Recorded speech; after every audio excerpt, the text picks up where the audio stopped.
I'm going to mute you. Last lesson for the year. I remember to do that. Okay, share sound, and that, and that.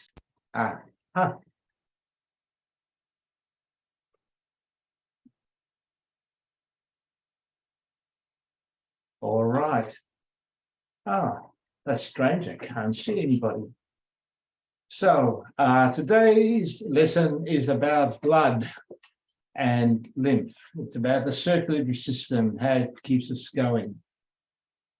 So this is a very old type of diagram, and it shows a lot of very interesting information. And this is what we'll be talking about. So the light colored is the oxygenated blood that's got oxygen. The other side has got less oxygen and more carbon dioxide. So it's called deoxygenated. And there's the little heart. The lungs, these things are called capillary beds. And here you've got all the other circulation, the arms, head, ribs. This is the liver, the stomach, intestines, the kidneys, and the legs, and between the kidneys and or the abdomen, the stomach, and that sort of thing. So this is how it's perceived to be illustrated. Then you get something like this, where it's done in a different fashion, but without the labels. So it shows the capillary beds, these little cute things here, right around, they're the lungs, and then you've got the head, just a different way. So what are the functions of our circulatory system? We transport all those, well, many different types of blood cells, which we'll get to. We transport oxygen, water, all sorts of nutrients to every cell in the body. And don't forget, we've got trillions of them. We transport wastes to the lungs, that's carbon dioxide, and the kidneys. We move heat around the body. We move hormones from the origin to the target organs or target cells. Antibodies are rampant around the body. And very important, the blood clotting agents. And we also maintain the pH of the blood. And that's very, very important. So the components, what have we got? We've got the heart. They're two individual pumps. They happen to be next to each other. And each of these have got two chambers. We have blood vessels, arteries, which are very muscular. And there are smaller versions with muscles called the arterioles, with smaller arteries and arterioles. We have capillaries. They're tiny. They only have the walls only 2 cells thick, and they exist in capillary beds. It's very large numbers of them.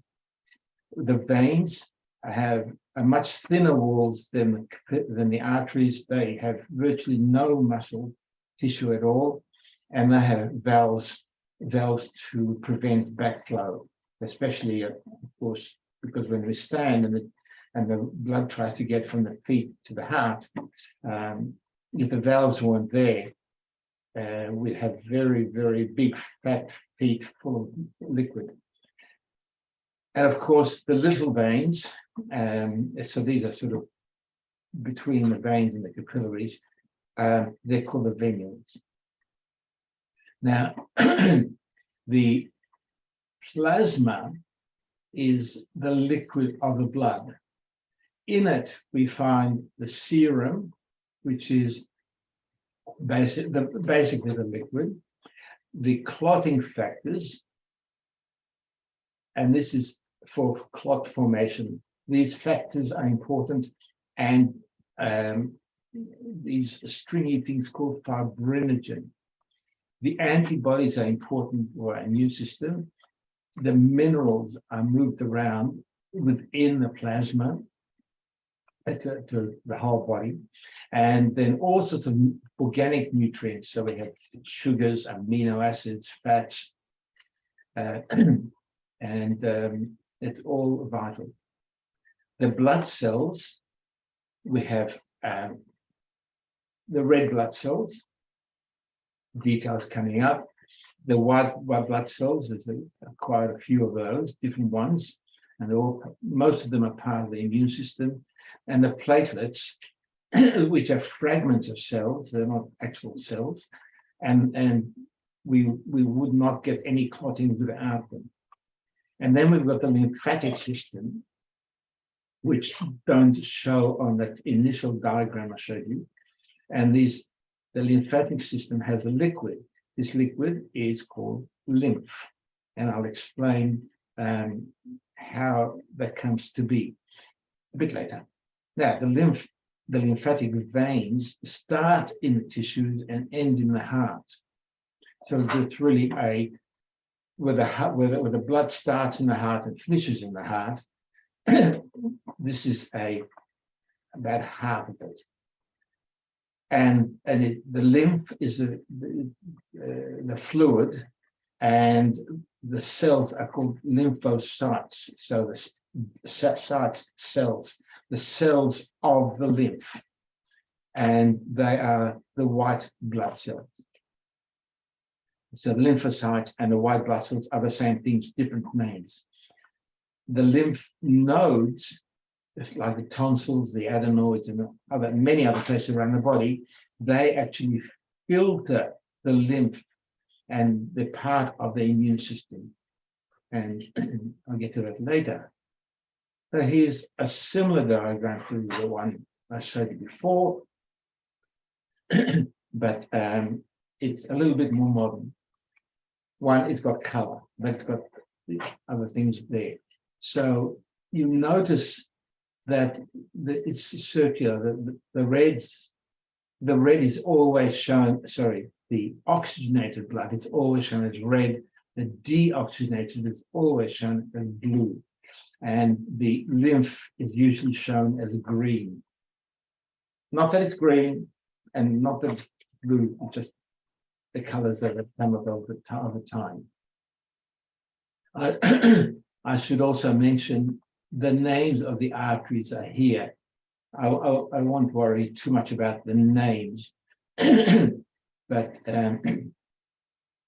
at one stage I will talk about the hepatic vein, and the hepatic as in hepatitis, meaning liver. It goes from the liver back to the heart that way. The renal vein is from the kidneys back to the heart, and so on. Okay, so I put all these extra diagrams in just so you get a really good idea of what's going on. By the way, the word mesenteric, the mesenteric vein, membrane covers the whole of the intestinal system and keeps it intact, and that's very, very full of blood. Now, the heart itself, good place to start. So we have two separate pumps. In between, there's one pump, the left side and the right side, and in between, there's something to keep them separated, and that's called the septum. Now, the septum basically means the separator. So if you think about your nose, most of you would have two nostrils, and the bit in between the two nostrils is actually called the septum. So it's the same thing. It's a separator. Now the heart also, the left and the right. And by the way, I'll repeat what I've said a number of times. When we look at anatomical things like aspects of the heart, is if you're looking at somebody, if that's somebody's heart, they're looking at they're facing you. This is on their what's on our right is on their left. So this is how it's done. It's the left and the right. So and then each of these sides has got two chambers. The atrium, and atrium just means the entry spot, and then the ventricles, and the valve. A bit more detail shortly. And then we've got these great big arteries and veins, and very, very important. I should mention the names that'll come up, so it's good to repeat things. The pulmonary refers to the lungs. So from the right ventricle, the blood goes to the pulmonary artery, through the pulmonary artery to the left lungs and the right lung. Now, the left lung, by the way, has only got two lobes because the heart takes space. The right lung has three lobes. And then the blood comes back through the pulmonary veins into there. But here, it's full of oxygen into the left atrium, down this valve called the mitral valve, and the left ventricle. The mitral valve is called the mitral valve because it's got two flaps, and those two flaps look like a mitre that a bishop, I think it's a bishop or cardinal, I don't know. I'm not Catholic. One of those flappy things that they wear on their heads, that's what they look like. The tricuspid's got three valves, and the pressure is different. The other important things this diagram shows really well is the thickness of the wall of the heart, because the right side of the heart only has to push blood into the lung, not very far, whereas the left side of the heart pushes blood right around the body, well, through the arteries. So it's a much, much thicker wall. Now, as I said before, the deoxygenated blood is in the right side of the heart, goes to the lungs. The left side, the left side of the heart has the red blood, which is the oxygenated. And again, I'll keep repeating the diagrams because I just want you to be able to picture this even without the diagram when I'm mentioning an item or an area. So the red is always, as I said, is the oxygenated blood.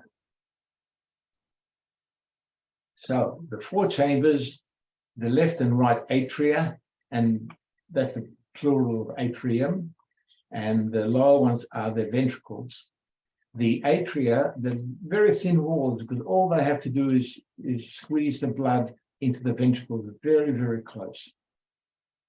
The ventricles, of course, have a much bigger job pushing, squeezing wise. So here is another diagram. The bicuspid, and it's got two, that's a mitral valve. The tricuspid is here.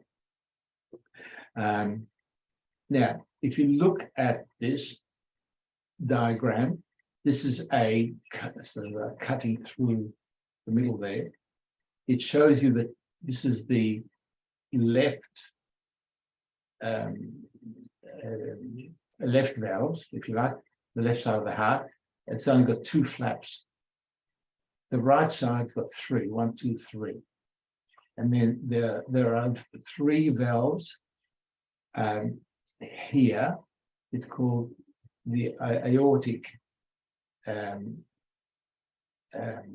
semilunar. These going through into the aorta. That's the main artery leaving the heart. That's there.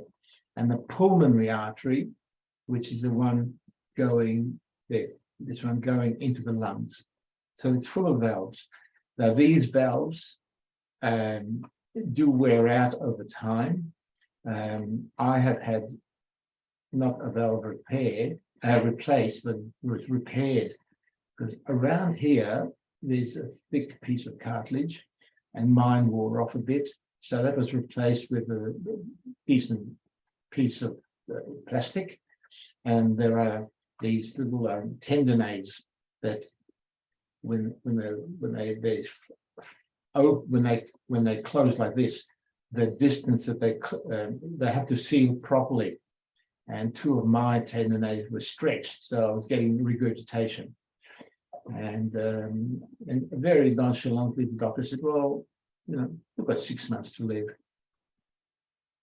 It was very, very comforting. Okay, so these valves are really important to stop the backflow of blood, and that's very dangerous. The problem with the backflow, though, with this one, in the mitral valve, the backflow is into the lungs, and then the lungs get filled with fluid. So it's a problem. And so I mentioned the thickness of the walls because of what they had to do, and the difficulty of doing it on the left atrium, from the left ventricle rather. And the arrows are nice. Now, the outside of the heart has got lots of vessels as well. And as it leaves, as the aorta leaves the left ventricle, there's the left ventricle, or diagram, here the valves. When it leaves, virtually the first vessels that come off are the ones that feed the heart. So they're called coronary arteries. So there's one of the main ones here, the right coronary artery, and then you've got these other ones here. And this is often where you need to where clots appear, not clots so much as a buildup of cholesterol, and stents are often put in to clear the way. If you let it build up too long, eventually sections of the heart just die. Now, so the heart itself, because it pumps non-stop, needs a really good supply of oxygen and nutrients. And I've mentioned here that this is where bypass operations occur as well. So they will, if they can't put a stent in, they'll find a vein or somewhere in the body and attach it and bypass the clot or the thickening. So here a couple of angiograms. Here shows you there where the arrow is you see what the blood is. This is a thickening where there isn't any. They're both blocked, and this is what a diagrammatically looks like.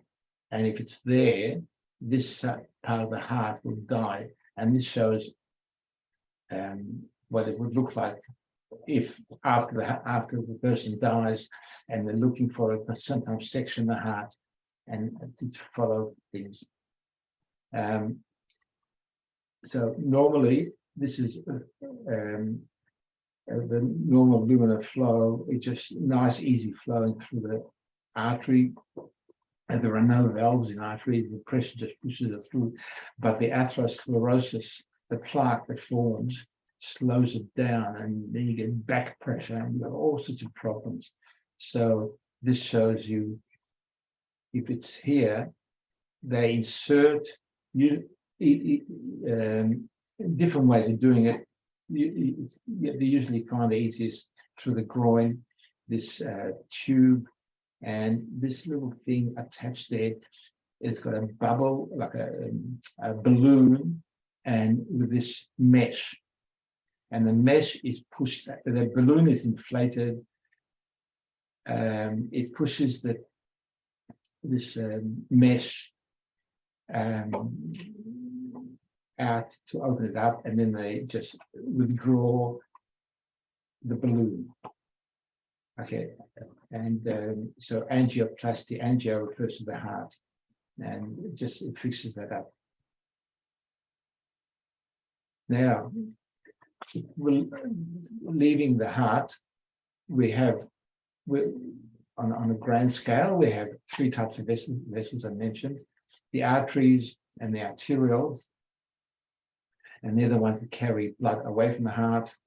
The capillaries, where there's interchange with cells, and then the veins and the venules carry blood back to the heart.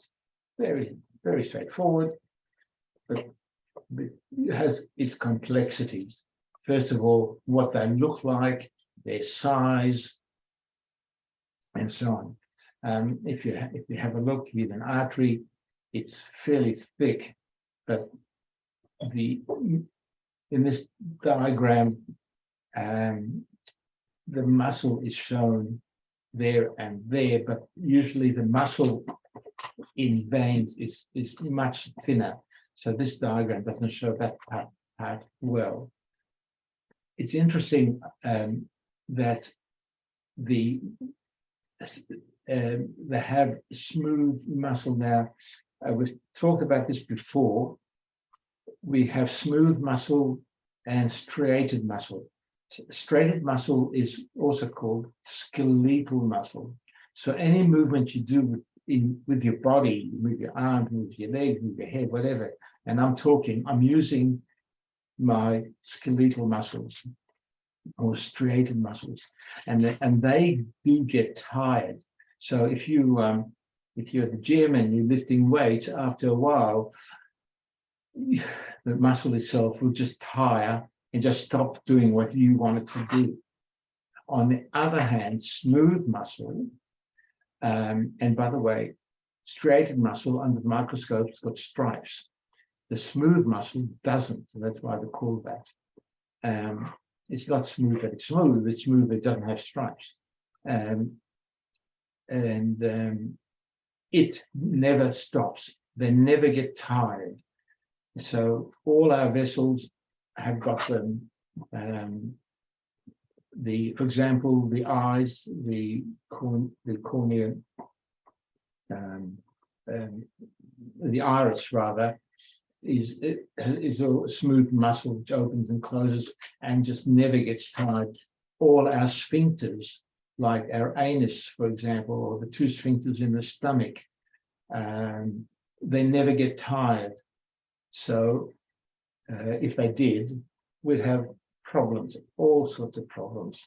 So we have these things, these types of muscles, very useful. Okay, so there are various layers, and I'll get to that in a moment. This is just basically to show you that the arteries carrying the blood away from the heart to the cell, cell beds, and then to the vein, and it goes back to the heart. So let's look at the arteries first. They carry the oxygenated blood, and there's one exception. If you remember, the right side of the heart carries the deoxygenated blood, the blood that it has some oxygen, but not enough. It's been deoxygenated because the oxygen's left it into the cells. So that has to go to the lungs to be re-oxygenated. However, because it's moving away from the heart to the lungs, the vessel is called an artery by definition. So all arteries carry oxygenated blood except this one, the pulmonary artery, which carries deoxygenated blood. And generally they have this collagen elastic fibrous layer. They have the muscles, and then this lumen. Now lumen just means a space, but it squeezes it very nicely. So the thick walls actually push continuously, they squeeze and it moves. The squeeze moves down the artery. So the capillaries are very, very fine. They have only 2 layers of cells, and that because they're quite porous walls, and they just allow very, very rapid movement of molecules to leave. So oxygen, nutrients, whatever it is that it leaves the capillaries to go into the cells. It happens quickly. Not only that, any waste products then also go into the capillary to be carried away from those cells. Okay, so within the capillaries, so how we get these beds, I mentioned the word before, called the capillary bed. So you've got the blood coming through the arteries.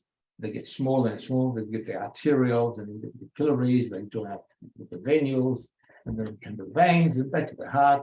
Very straightforward. Now you're experts. Terrific. We can just talk about it without any diagrams. It's a very, very efficient system. What am I doing? Now the beauty of this is because the capillaries being so fine, they actually move within the cells. So any cell is not very far from a capillary. Now as well as that, there is fluid, liquid between the cells within that, and that fluid is called interstitial fluid, or also tissue fluid, if you like. So there's movement of material from the capillaries into the interstitial fluid and into the cells, and then whatever the cell wants to get rid of, or it's produced something in some hormone, or whatever it is, moves into the interstitial cells and then into the capillaries and then off to the heart to be transported to wherever. And what goes through? You get water, oxygen, minerals, vitamins, hormones, you name it. It all goes through the system, and very efficiently, so long as there are no blockages. Also, waste products, the cells are active and they do produce wastes. Urea, for one, goes up to the kidneys, carbon dioxide to the lungs, hormones, communication molecules, and the glands, or the groups of cells, if you like, that produce hormones are called endocrine glands. And you also come across another word, exocrine glands, and which produce enzymes, because enzymes move through tubes, whereas the hormones move through blood. Very different. So they're called signaling molecules. I'll put that in today. Guess what? Here's a diagram again, just to remind you how this thing is. Now, this is very important, that the gut itself, what the blood that goes into the intestines, does not go straight to the heart. That's very dangerous, very dangerous. It has to go through the liver, more later. Now let's look at the vein. Veins are thinner than arteries. The walls are thinner, virtually no muscles, and then you've got the capillaries. Now, so this is a bit repetitive, but it's the way people remember. So deoxygenated blood goes towards the heart, and except for the pulmonary vein. Now remember, the pulmonary vein carries blood from the lungs to the left atrium. So it's full of oxygen, it's oxygenated, but because it's called a vein because it's coming into the heart or towards the heart. So that's another exception. Now the blood pressure in veins is very, very low. In arteries, it's high because of the pressure from the heart. But by the time the blood gets through the capillaries, there's no pressure at all, and except tissue pressure. So the blood is moved in the veins by the movement of our muscles. That's called tissue pressure. And so as we move our legs, we move our arms, our intestines move. All these movements move blood in the veins. And that's basically how they go. And if you're on a long flight, you probably remember, you move your feet, you go for a walk, anything, because if you don't and you sit for hours and the blood accumulates in your feet and your lower legs, and it's a nice place to get a DVT, a deep vein thrombosis. And then you've got psoriasis, you've got problems, especially in mid-area. Okay, but the veins have a little trick up their sleeve. They have valves. So as they get pushed up, even though they can't squeeze themselves, they have these valves. You see, it looks like that. And they, when you stop squeezing, they will fall backward due to gravity, not the valve, the blood, but the valves will stop it. And then when you start moving again, it will move the blood through the valves, and everything keeps getting pushed up. So even when you're sleeping and you're not, there's enough pressure there pushing it, but normally you're horizontal, and that's a problem with sleeping and sitting. Okay, so here the valves are open because of the pressure of something behind. They're pushing the blood through. When the pressure disappears, or there's not enough of it, then gravity pulls the blood down. But these are designed to then close these flaps, and the valves are closed. Let's look at the blood. Now, the red blood cells, huge numbers. Erythrocytes. Cytes means cells. Erythro in Greek is red. And white blood cells, white, white cytes, leukocytes. Now, the red blood cells supply oxygen. The white blood cells are the immune system. And then we have a third group of the not cells, the cell fragments, and they're involved in the clotting process. There's another thing in the blood called fibrinogen. It's a long protein, and you get this entanglement of this material with platelets and other bits and pieces, forming coagulation. But there are 13 steps. And if one of them is missing, the clotting doesn't happen. So when you're a hemophiliac, you're either missing step 8 or step 9, and the clotting will not go past that. So you've got a problem. So you bleed very, very easily. If you are on some sort of a blood thinner like aspirin, like a lot of us are at our age, it is quite, it's easy to bruise. It's easy to, if you cut yourself, it takes a little longer for the blood to clot, because aspirin is an anti-clotting substance.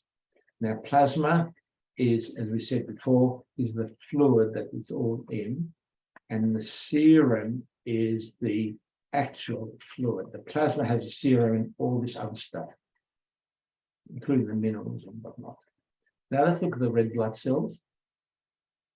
Initially, well, these diagrams here, I'll get to later because they're the white blood cells. Here, the platelets and the erythrocytes. So this is basically what they look like. There's a red blood cell. This is an electron microscope, electron microscopy photo.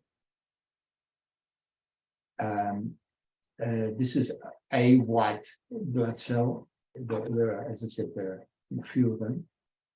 And these are platelets all clumped together.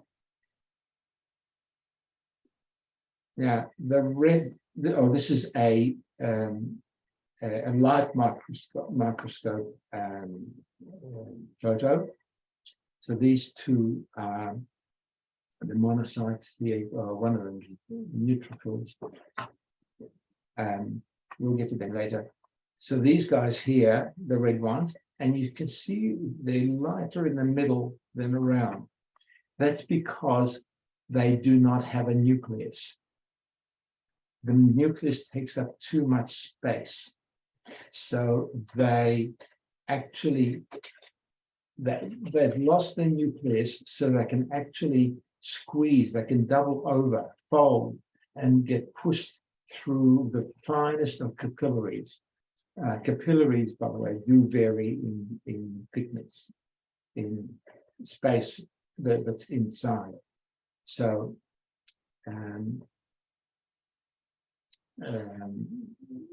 so by having lost the nucleus, they can do that. It's really very useful thing to have done. So what do they do? Well, they're called erythrocytes, as I said, red blood cells that carry hemoglobin. Now, heme, it means blood protein, blood rather, and globin means protein. I hope you're learning a little bit of Greek and Latin there. They're biconcave. So remember, concave is when it faces in. We have concave lenses.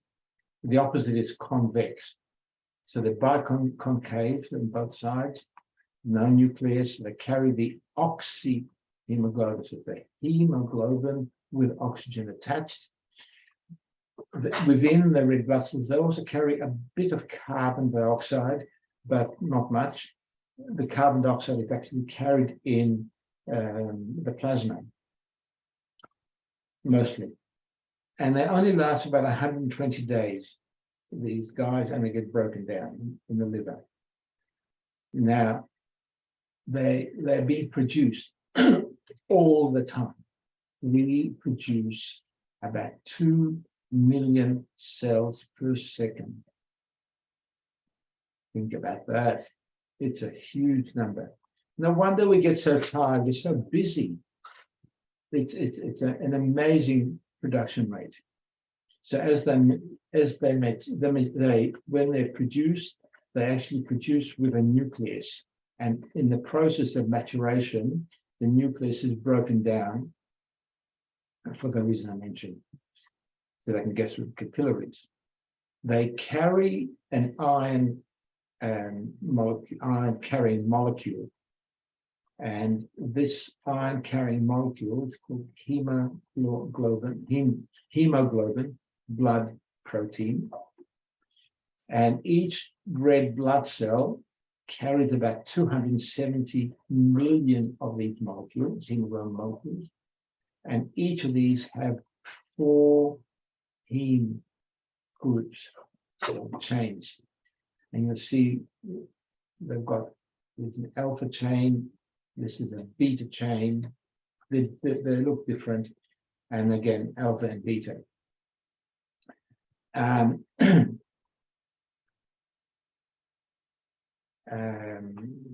Yes, so each red blood cell has about 270 million of these molecules, because within there we have the, I forgot to mention, the iron.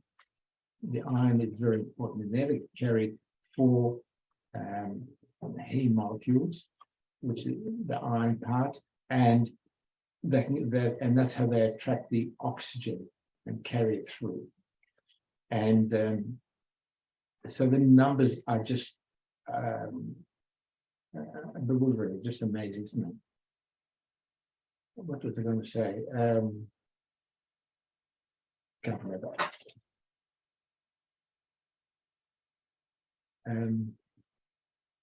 Well, I was going to say something enough, which I think is interesting, but I can't remember what it was. No, I might come back. The white blood cells are called leuko-white cells, leukocytes. They're much bigger than red blood cells, and they're part of the immune system. Some of them actually ingest invaders, others do other things to them, and there's a recognition aspect to the whole process. So they recognize what we call foreign antigens. Now, an antigen is something that can cause a reaction in the body. And the antigens then, if they're recognized, induce the production of antibodies. And these antibodies control the antigens. Now, they can move through any part of the body between cells, not through cells, but around cells, and they can go anywhere. And they have mechanisms of knowing what is us and what is not us. And it's called, so they have a mechanism for recognizing self, us, and non-self. This diagram just shows the basic white blood cell groups, and they each do something a little bit different. Now, these ones, the lymphocytes I'll talk about later, they are in the lymphatic system. Okay, I'll go through. So the two on this page, monocytes and eosinophils. So just to show you what they look like, I did these in this order. So these are the monocytes, eosinophils. They look very different, and they have quite different function. These are really lovely diagrams. So the monocytes, like the rubbish trucks, you put the rubbish out on the nature street, they get carried away. The same thing here. They've around some. I found different percentages. So I took the top and the bottom. So around 5 to 12% of red blood cells are monocytes, and anything with a dead cells, some other rubbish, they just go around finding things that need cleaning up. That's basically their cell, their function. There are other things, but that's the main function. The eosinophils, their role is fighting off bacteria, and there are, and also things which are even bigger than bacteria, things like worms and tiny worms. They are so if they what they all right. So there's something that gets into the body, even things like pollen in the nose, they get a reaction, and the allergy reaction happens when they go overboard, mounting an immune response like this, and they think it's an invader, so they go crazy, even though the pollen is much bigger than them. They do whatever they can to get rid of it, and they can't. So they account for about 5% of the white blood cells in the blood, and but in the digestive system, they are very, very high levels of it. Now, basophils and lymphocytes. So these are basophils, and these are the lymphocytes. So the basophils, they release cytokines, the various chemicals. You've heard of histamines. they're part of the immune system, and and when they don't worry too much about bacteria, but parasites. So we have like worms, the filarial worms somewhere in the body, usually the abdomen, or the gut, or ticks. Ticks stick their heads into the skin. You've got to be careful how you take them out. And these leukotrienes and the most potent bronchoconstrictors, and they are believed to play a crucial role of this asthmatic airway obstruction. I put that in case I only discovered that while I was doing this. I didn't know anything about these leukotrienes, and they they actually are released by the basophils. So when we're talking about asthmatics and thunderstorm asthma, I don't know if you know how that works. When the grasses release their pollens and a storm comes up, the storm is such that it carries the pollen up high in the air and splits the pollen up. So they're really, really tiny particles of the pollen, and each particle is treated like an antigen, and when it goes into the lungs of people breathe it in, and they're allergic to it, they have a sensitivity to it, then the body will produce these leukotrienes, which will try and prevent these doing anything. But by doing that, they constrict the bronchioles, and that causes this asthmatic problem. And that's how people die. They just can't breathe. So people who are asthmatic have to be so careful when the alarm goes out. The lymphocytes are very important part of the immune system, and they are sort of the T cells and B cells. I do a whole lesson on the immune system, probably next year. So I won't be this year. So T cells, they actually directly kill foreign invaders, and the B cells produce what's called a humoral immunity, and that's producing antibodies. And the antibodies with a memory, they call it all memory B cells and also memory T cells. Again, too complicated in the amount of time I don't have at the moment, so I'll leave that. You can research it yourself, the words are there, but I'll cover it another time. And go back to the picture, and these are the neutrophils. And they're about half the white blood cells. And they respond to bacteria, viruses, anything that's small enough to do us damage. And they're known as the first responders. But when they come against a bacterium or a virus, they send out an alert, and it's a chemical alert, and that really attracts a very large armada of other cells to come and solve the problem. So this is where you get another reaction. Often, if it's small enough, you won't even know about it. But neutrophils are fantastic. They just clean everything up. Now, if you have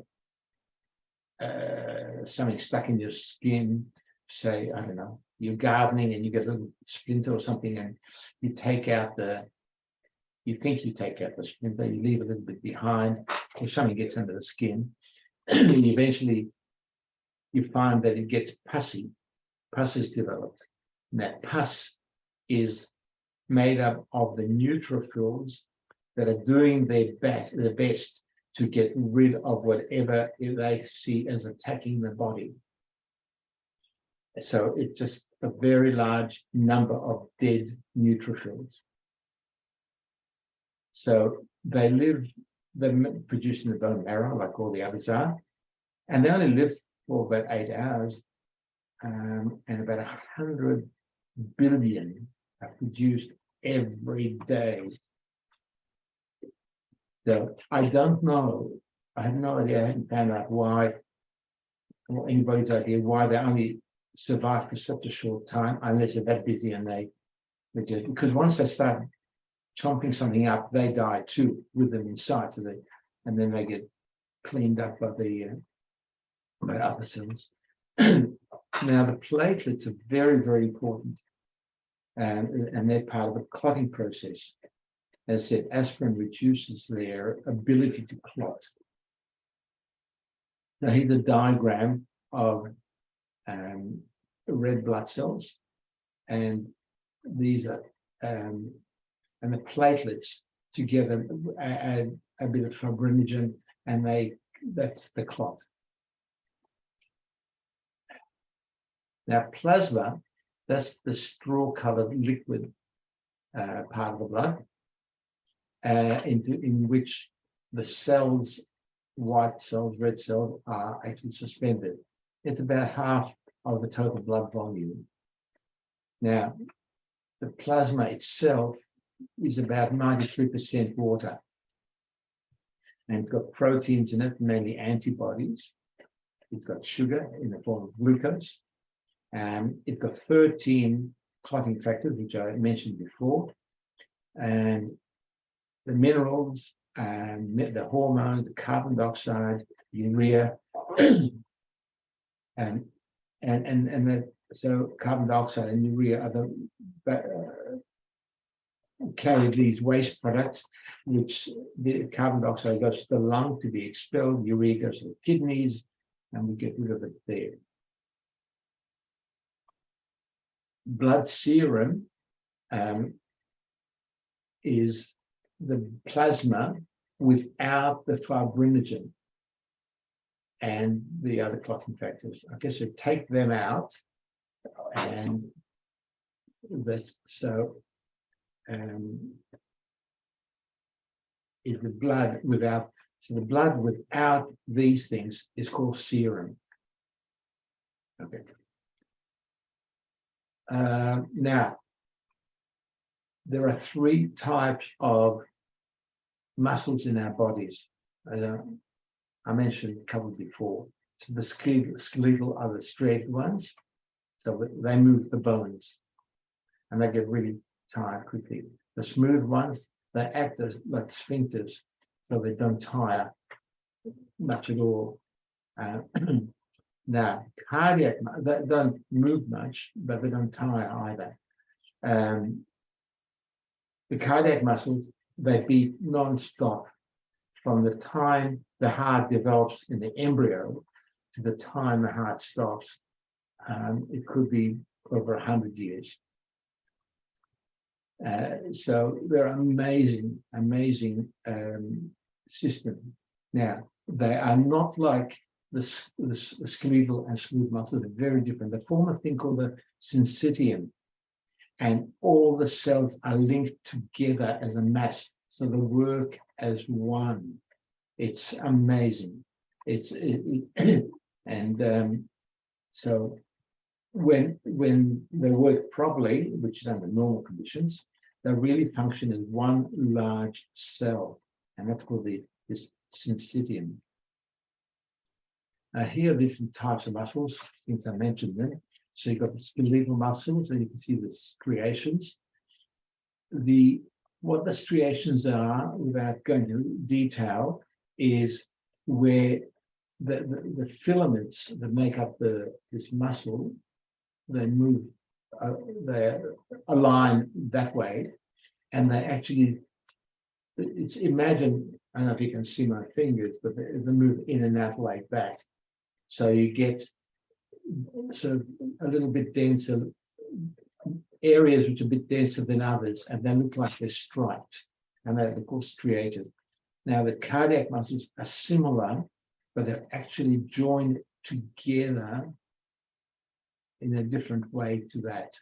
So they work longitudinally. These work in all directions. The smooth muscles are separated, and they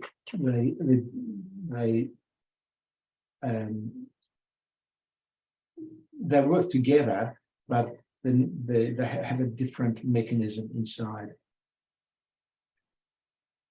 Now, the syncytium is such, is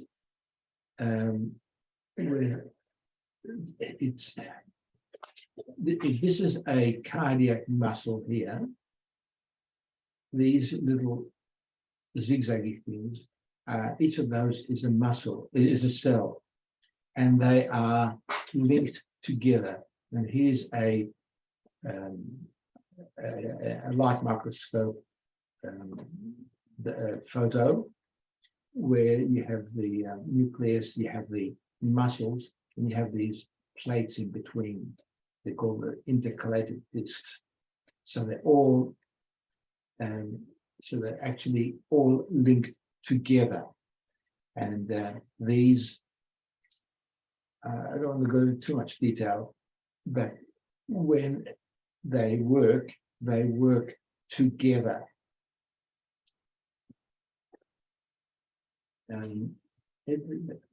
This, I look high and low for diagrams, and this is sort of the best one I could find.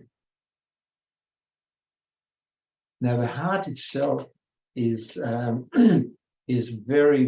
wired up beautifully electrically. Now, the SA node, or what's called the sinoatrial node here, is where for each contraction, a charge goes up, if you like, an electrical signal goes out.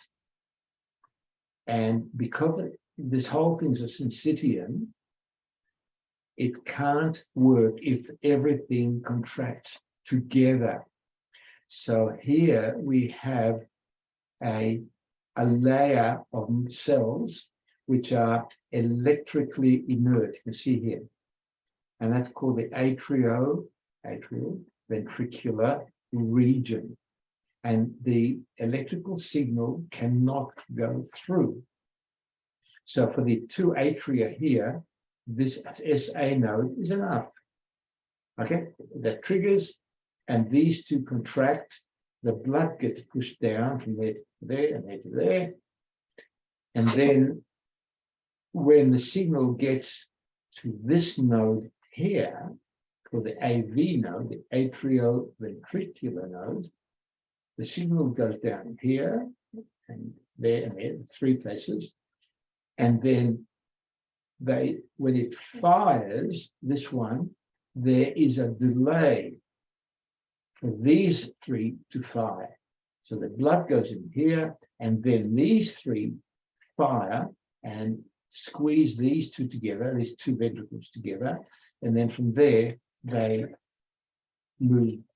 Well, when the left ventricle goes to the lungs, and to the body, the right ventricle to the lungs. Okay, so there's a delay in the firing of the atria and then the ventricles. So I'll go through a bit more detail. So the oxygen poor blood has to go to the lungs, and so from the right atrium it goes to the right ventricle, and then the deoxygenated blood, it goes to the through the pulmonary artery valve. The valves. Then the left atrium receives the oxygen-rich blood, goes down through the mitral valve, where the 2 flaps are. Then the left ventricle, it goes through the aortic valve and goes to the body. So the sequence, I've already covered this, so I'll just quickly go through. So we've got the nodes here. Oh, I forgot this to mention before. It's called the anatomical pacemaker. This one here, the sinoatrial node. And if that has a problem, you've got a problem. And then, okay, so I've covered that. So here's the pumping action. It starts there. And well, I'm sure you've all had ECGs done, and you see all these weird things coming through. Just to, so you have an idea, the first, the first little bump here is the contraction at the of the atria. That's the atria there. Then when the AV nodes contract, sort of sends a signal, that's a signal going through. It's flat, nothing's contracting. And then here, this section starts to contract, and this is this downward node line down here, and then the two ventricles contract, and that's when they contract and then relax, goes back. So if a doctor sees something strange in this pattern, then he has to look further. Now, blood pressure is very important. It's given us two numbers. It's given 120 over 80, which is the average, the norm. The words systole and diastole refer to what the heart's doing. The systole is the pressure when the heart actually squeezes, when it contracts. You see the arrows, the ventricles push the blood out to the lungs and to the body. Then it relaxes when the blood is pushed into the ventricles and the diastole. So it's not relaxed completely. It always has some tension, but it's not squeezing like the systole. So the 120 means 120 millimeters of mercury. And if you remember when the doctors used to take blood pressure, the sphygmomanometer was a gadget that had a sort of a glass tube with mercury in it and with striations, little markings, and he pump it up, so he close off the artery and usually the left arm. So the left and right give you slightly different readings. The left arm is closer to the heart, and then he would listen to when he'll hear this gurgling noise. That's when the artery is opening up a little bit and some blood squeezing through, and it'll keep opening by releasing the pressure, opening the artery. And when he can't hear anything anymore, that's when you get nice laminar flow of blood, and there's no more noise, and that's when it's fully open. And how much pressure the cuff has to put on really determines the blood pressure. So the the 120 millimeters mercury is the systolic pressure, and the diastolic pressure is the 80. That's a relaxing, or ventricular relaxation. Okay, so this is a diagram. Here's the pressure. By squeezing that tight, the blood doesn't flow through. No sound comes through the stethoscope, and as it's released, you hear you can actually hear the beating of the flow of the blood. When you can't hear it anymore, you get to the diastolic pressure. Now let's look at blood pressure issues. If you have hypotension, that's low blood pressure, that means the blood moving around the blood moving around the body is lower pressure than you would like. It's lower than is what's called normal, and it there is a problem if there's a negative issue somewhere in the body. If it's a little bit low, that's okay. It's better than high, but it gets too low, you've got a problem. So some issues with hypertension, you could be losing blood somewhere, you could be bleeding somewhere, or you don't have enough fluid in your body, you're dehydrating. Some medications do it, like the antihypertensive drugs, the anti-high blood pressure. So you've got high blood pressure, so they drop the blood pressure, but sometimes they drop it too much. So what do you got? So if there's blood loss, some sort of bleeding, either externally or internally, you can go into shock. There's just not enough blood moving around.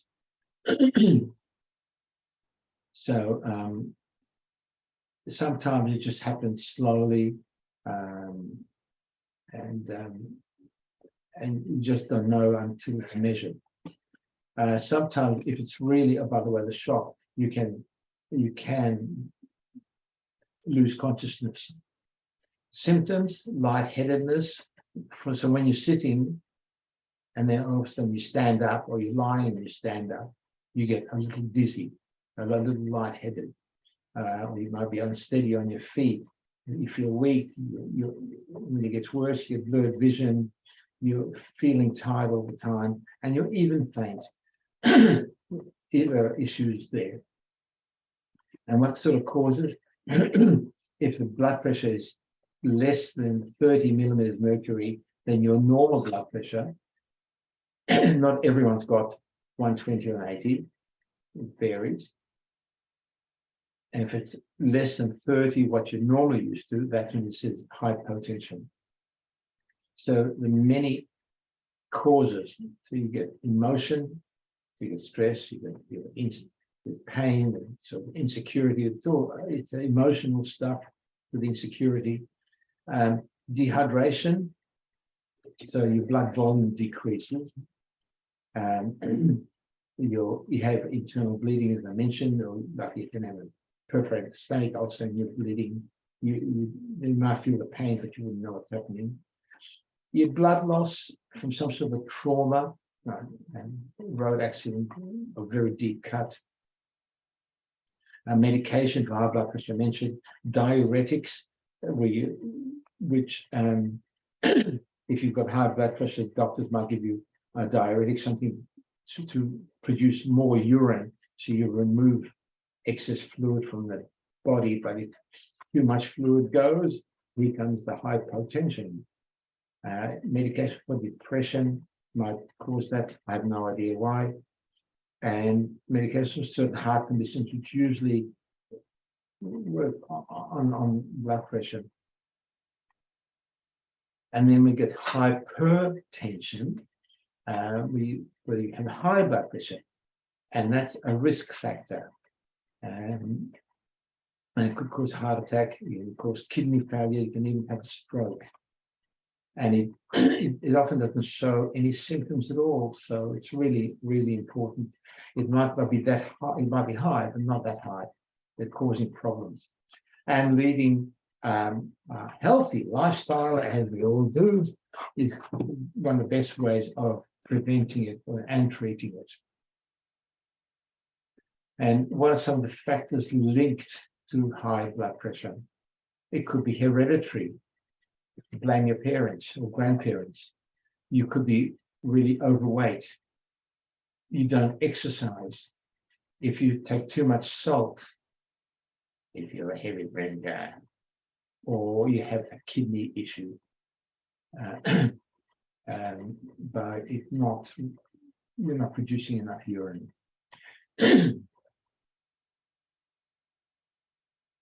Now, the effects of high blood pressure are made worse by cigarette smoking, high levels of saturated fat in the diet, that's animal fat, a high blood cholesterol, which is related to the saturated fat, or if you're diabetic, they're super careful. Now, let's look at blood groups. There are a few different blood groups in the body. The ABO is what we're used to, type A, type B. There's the MN group and the USS, capital US and the small s.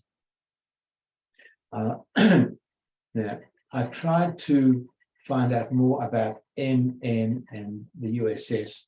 There's very little explanation around. I thought I'll include them anyway. Let's have a look at the ABO. So remember, these are antigens that the body reacts to. So we have two proteins. There's protein A and protein B. And so you can have, with that, 4 blood groups. So if you're group A, all your red cells have the protein, what's called antigen A. Let's call it the A. And B is the same, but with the B antigen, B protein. You can be AB, so you can have both. And group O is neither A nor B. Now, there is a third antigen called D, and that's the rhesus factor. Now, it's called the rhesus factor because it was first discovered in the rhesus monkeys. And their blood system is very, very similar to ours. So if you have a D protein in your blood, you're said to be rhesus positive. If you don't, you're rhesus negative. So if we say that, well, I'm O positive, so I don't have A, I don't have B, but I do have D. So if you're AB positive, you've got all 3. If you're O negative, you don't have any of the 3. I hope that makes sense. So just to confirm, if you're AB positive, I'll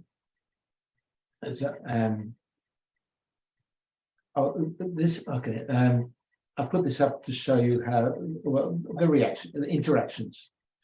If you're a blood donor, the top line, O negative, O positive, B negative, and so on, or you need blood on this side. If you're O negative, you can give to everybody. If you're O positive, you can only give to the positives, because O positive does not have an A and it doesn't have a B, so it doesn't actually cause a reaction anyway. So AB positive, A positive, B positive, and O positive can all receive from O positive. So the O negative is known as the universal donor. The AB positive has got the 3, so it can receive blood from anybody, and they are known as the universal acceptor. If you're AB negative, you can only receive from people with negative. So if you're O negative, you can only receive from O negative. So that's really the hardest one to find blood for. This one, O negative. Let's look at the lymphatic system. Now, the lymph veins are not, they don't start at the heart and finish in the heart. They start in the tissues and they finish at the heart. So they go one way.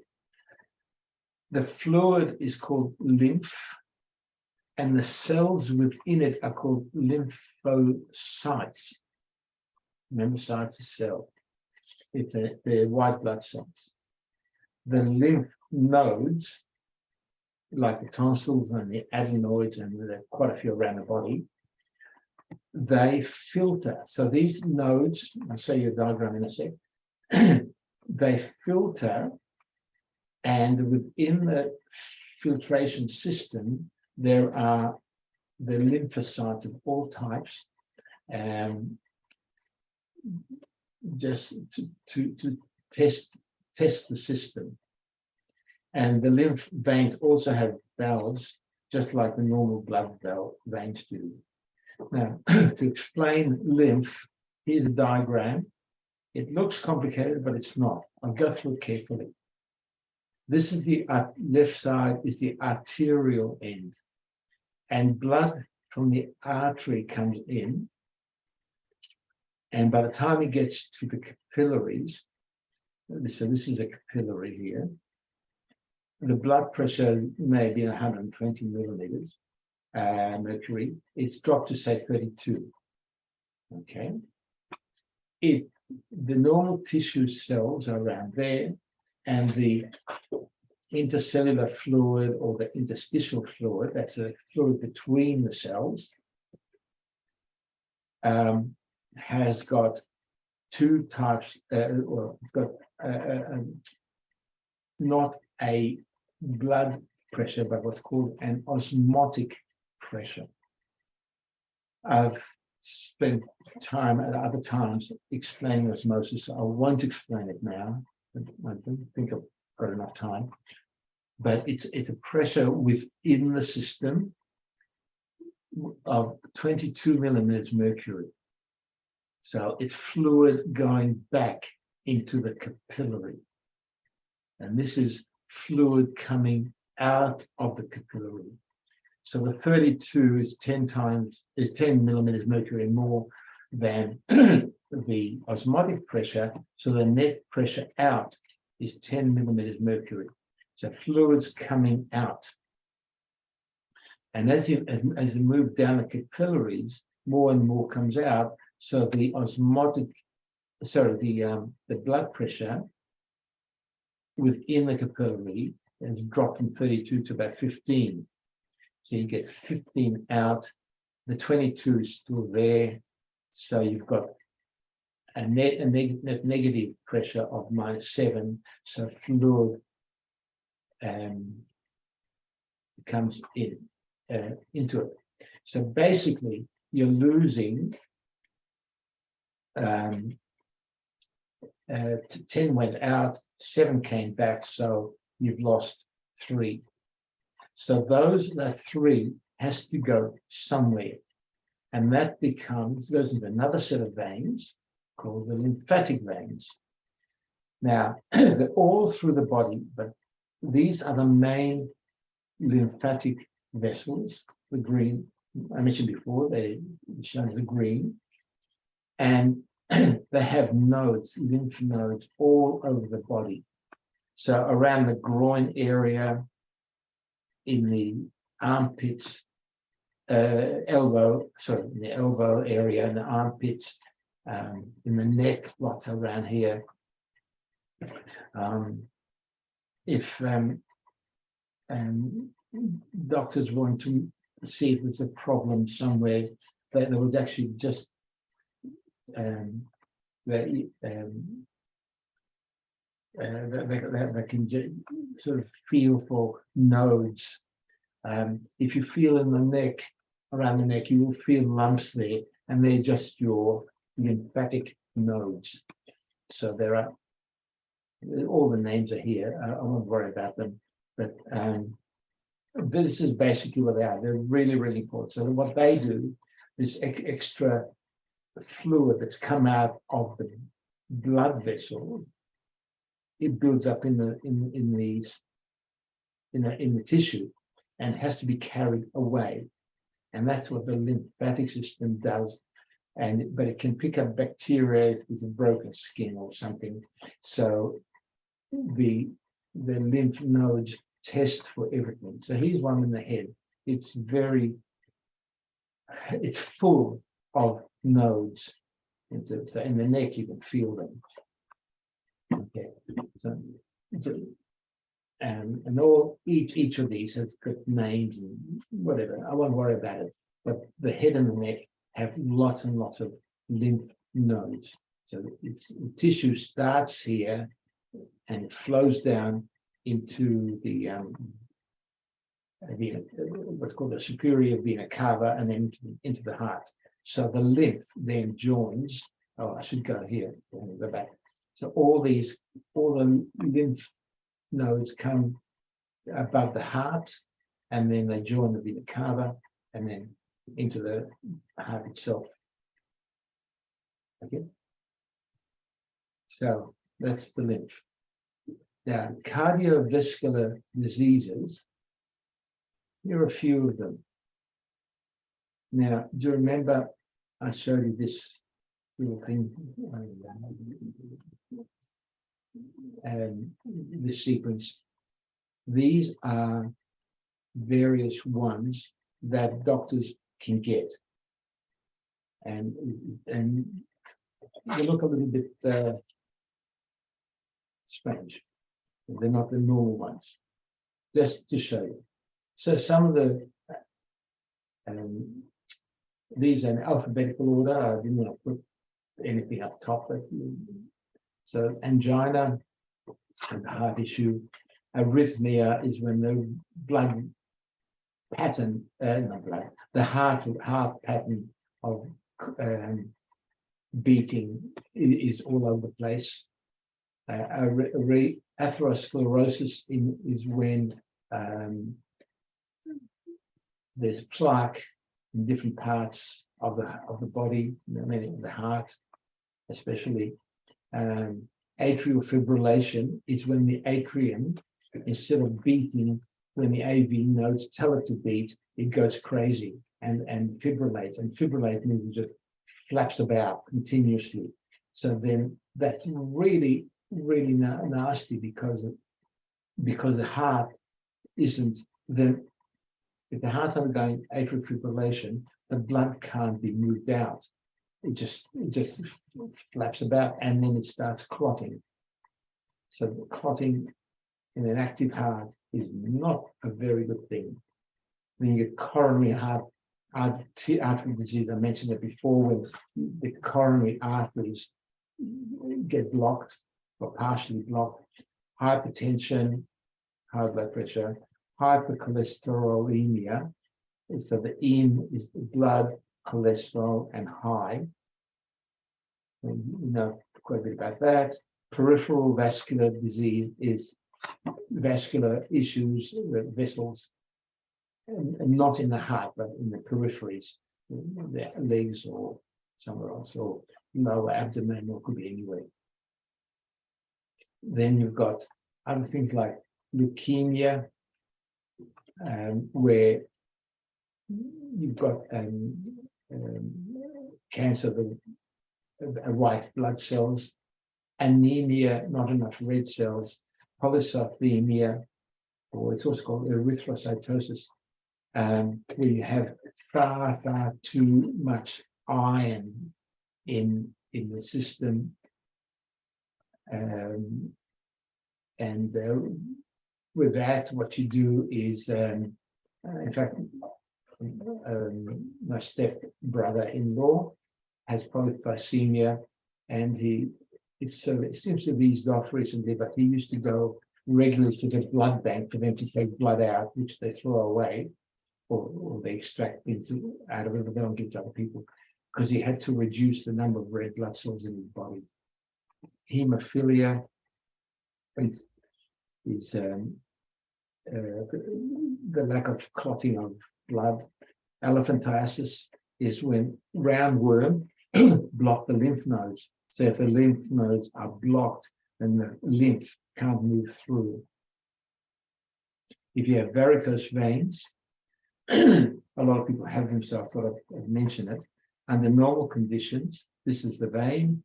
The muscles squeeze, blood gets pushed up, the valves open, and then the muscle stops squeezing for a second while it's in midair, going to the next step. This is in the leg, for example. Then the blood starts flowing back, but the valves stop it, and then it goes up. With varicose veins, the flaps don't work well, and as you can see, this big an expansion of the vein. It's not like a nice healthy vein, like the diagram next to it, and the blood just keeps flowing back, and you get swollen feet. They have all sorts of other issues. So when the leaflets in the valve don't meet, you get the backflow, and then all this pressure causes enlargement.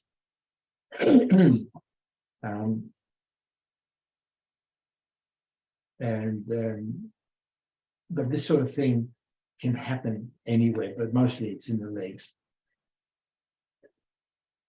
You also can get deep vein thrombosis, TVT, I mentioned before.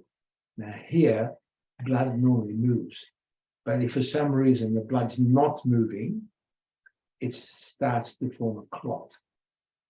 And that's it. That's usually in the legs. And that's what it looks like. And it's issues, issues with that.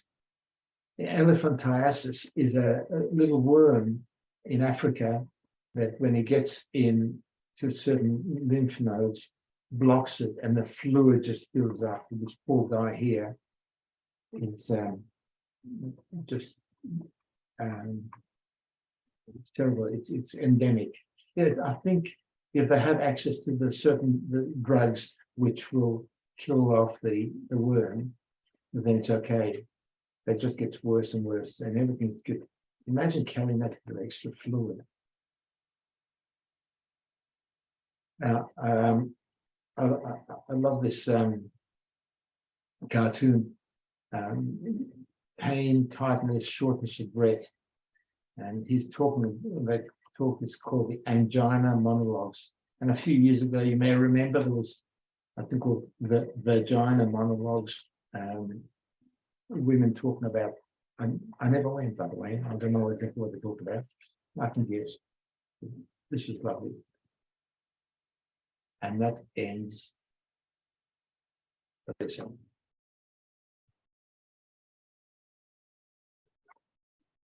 So anyway, guys, you can unmute yourselves if you like. Ruben, great. Thank you. So, so this is our last lesson for the year, and and it'd be nice to see you guys next year. I hope you enroll. Enrollment's on. Yeah. And open up. And as I mentioned earlier to some of you, that because of the enrollments, they've taken the 2022 lists off the air, and I couldn't send things out, so I went through the coordinator who had access, and so I couldn't do much about that. Yeah.